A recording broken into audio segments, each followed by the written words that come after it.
আলহামদুলিল্লাহি ওয়াকাফা ওয়াসালামু আলা ইবাদিহিল্লাযিনা ইসতাফা আম্মা বাদ। সম্মানিত প্রিয় বন্ধুগণ, আল্লাহ জাল্লা জালালুহু ওয়া আম্মা নওয়ালুহুর অসংখ্য মেহেরবানি ফজলে করম এহসান, যিনি আমাদেরকে রাহাম করে করম করে রমজানুল মুবারক দান করছেন।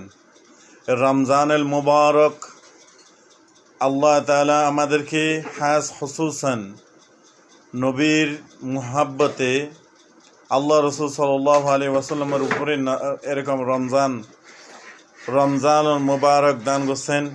ওই রমজানুল মুবারক যে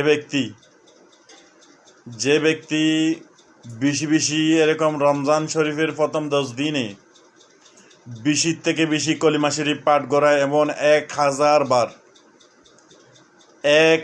বার যে ব্যক্তি কলিমা শরীফ পাঠ করবে, ওই ব্যক্তি সবচেয়ে বেশি লাভবান হবে। রমজানে 70 গুণ, তো যদি 1000 যদি হয়, 70 গুণ দিলে তাহলে আপনার হনো কম্পিউটারে হনো এরকম ক্যালকুলেটারে ধরবে না, এত পরিমাণ নাকি আল্লাহ তাআলা দিবে। এই জন্য আমরা প্রথম 10 দিন রহমতের 10 দিন, এই 10 দিনে আমরা বেশি আল্লাহ তাআলা জিকির করব, বেশি কলিমা শরীফ পাঠ করব। লা ইলাহা ইল্লাল্লাহ, লা ইলাহা ইল্লাল্লাহ। অনেক আল্লাহর নেক বান্দা আছে, তারা এরকম 70,000, 75,000, 80,000, 1,20,000 এরকম কলিমা খতম দেয়। আল্লাহ তাআলা আমাদেরকে তৌফিক দান করে আমরা যেন বেশি কলিমা শরীফ পাঠ করি।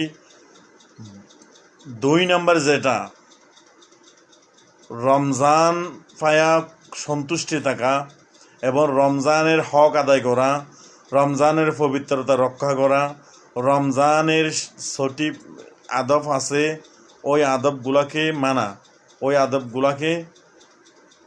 আদবের হক আদায় করা। বিস্তারিত সব কিছু আমি একটার পর একটা বলতে আছি। যে